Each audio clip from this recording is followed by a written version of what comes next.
according to these Oranians, they are Afrikaners. Afrikaners. Yes. According to these Oranians, all they are saying is that before you can be a part of them, you need to register as a citizen on South African land. You need to register. And if you're black, are they serious? And if you're black, you can't register, please. If you're black, you won't even be allowed to stay there. So according to, of course, Wode Maya, he's the only black who's been able to even go there because of the purposes of the work he went to do.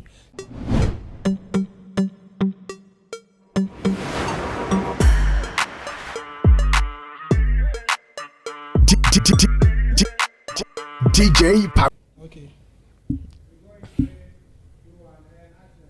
Hello. Hello. Hola. Hello. Hola. Hola. Yes, people, Hola. the name still remains DJ Paco Rich Mazi. For an educational reason. Otumba. For a spiritual reason. Ezema. For a spiritual reason. AK Siriki. And I'm doing this with Balungo. Balogun PKB. Biokpa. Eze. Number one. All right, people, you are welcome to the house. Today we have a very interesting topic. And I'll give credit to our very own brother, Wode Maya.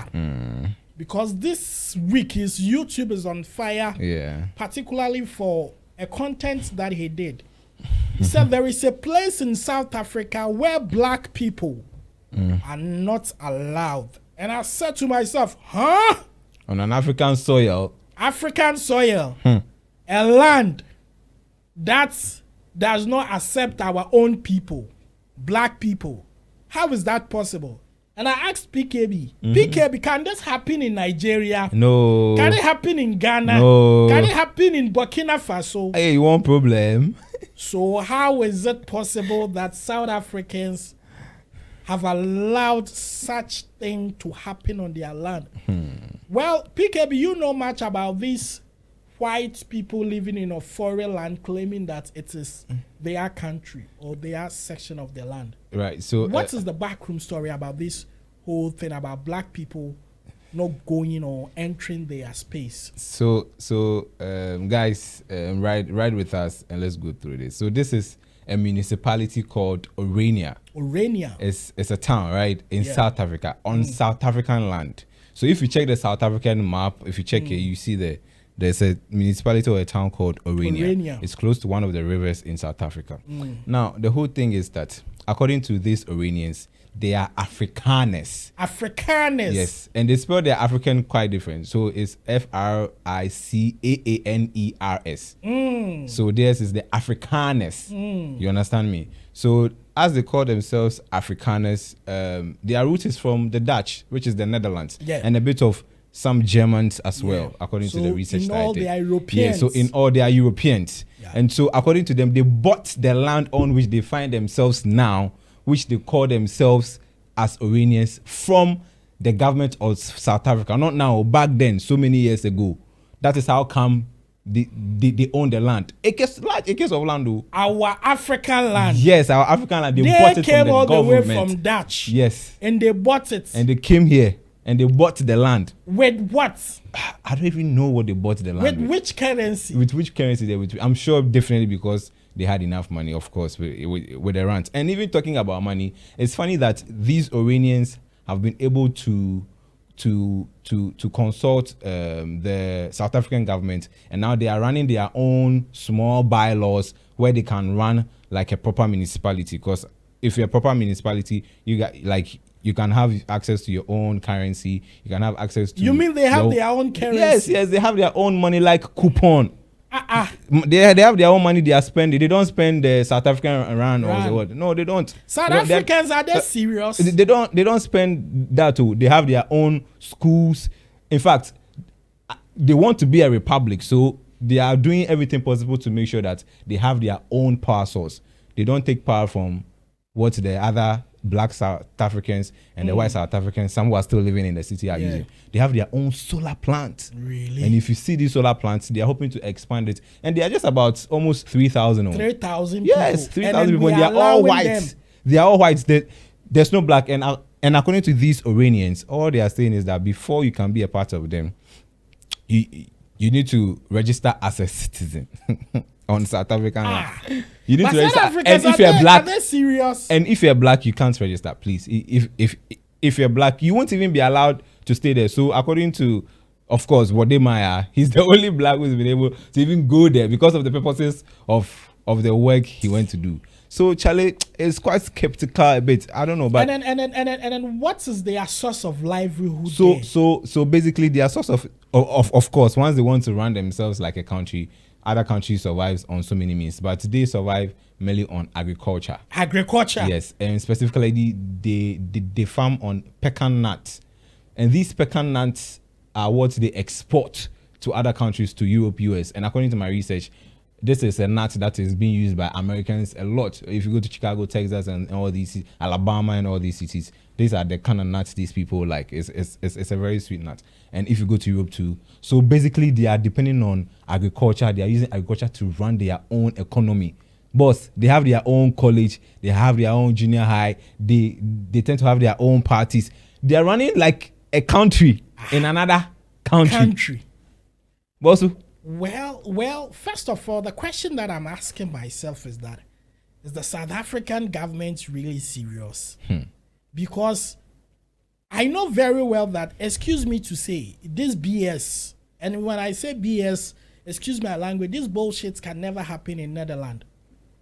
Say Africans living elsewhere in Europe will go there and say, so many years ago we bought the land from the government of Netherlands, and so now no white person is allowed into that land. A white person can't stay there. I mean, let me even ask of this: is it that they have their own army or something? Hey, they have everything. They don't run like a usual country, like where there's democracy. Yeah. Of course, they are practicing democracy, but in a much different way. They don't do politics.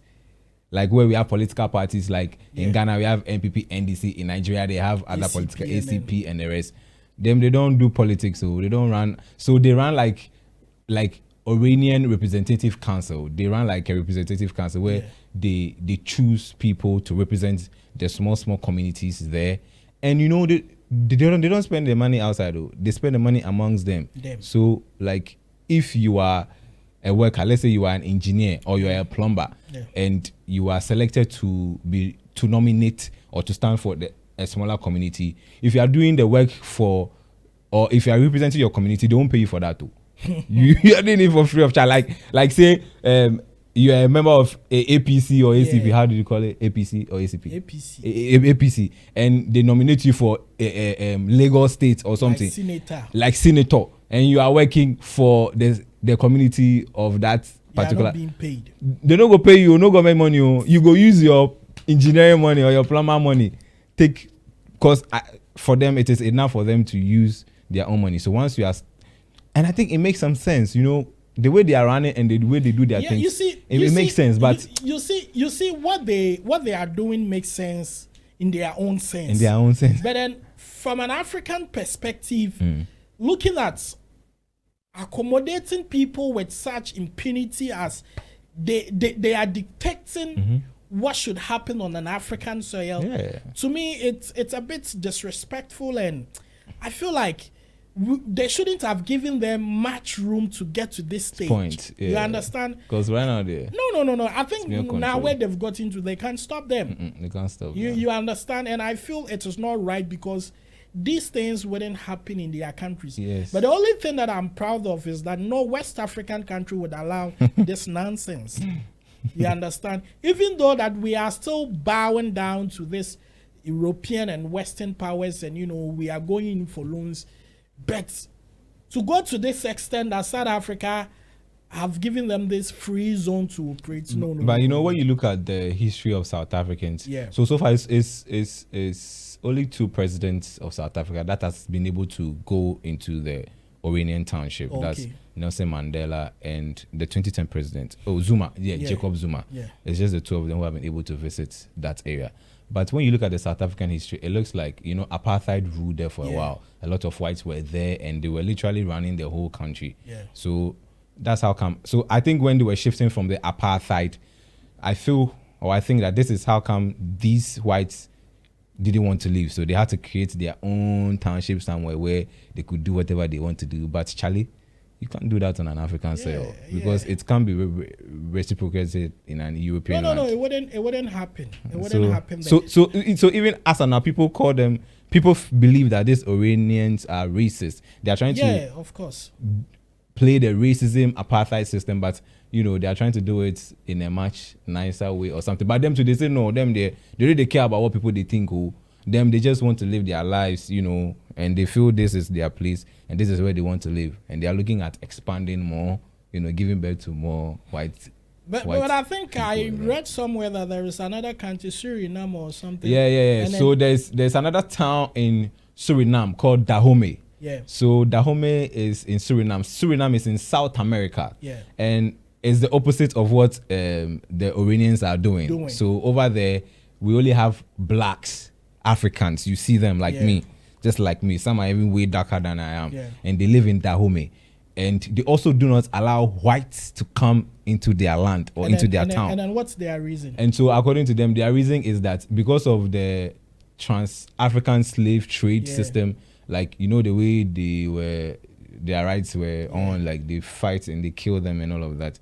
Because of that, they don't allow whites, because immediately the black man sees the white man in that township, meaning you should know now war is coming, death is coming, people would die, a lot of black people would die. And so that is the reason why the Africans in Dahomey, in Suriname, in South America don't allow whites to come in. And then what is the state of that community? And if you look at the state of Dahomey, there's no form of development or improvement. Unlike the Oranians in South Africa. So I think it boils down to our mindset as Africans. It is because the black mind. Yes, it is our mentality. It is our mindset. If you look at Dahomey, I'm sure that Dahomey even existed way before this Oranian started. But if you look at the Dahomeys, I'm sure we will get pictures for you guys. So whilst we are talking, you get footages of Dahomey as well.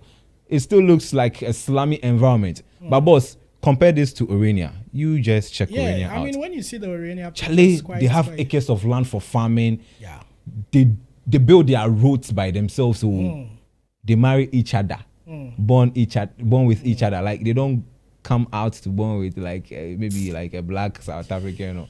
Charlie, it's crazy, man. These people. It's sad, but I mean, South Africans. There is a man in Ghana that normally goes with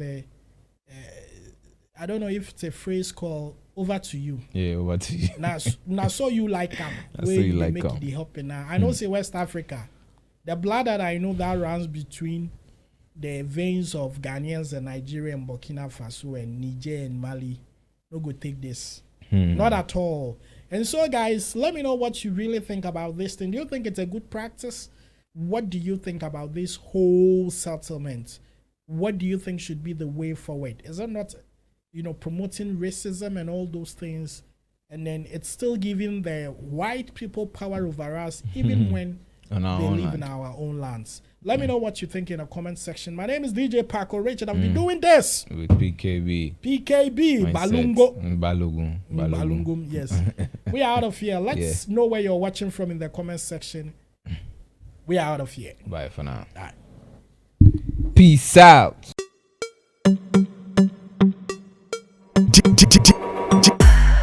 DJ Paco Rich.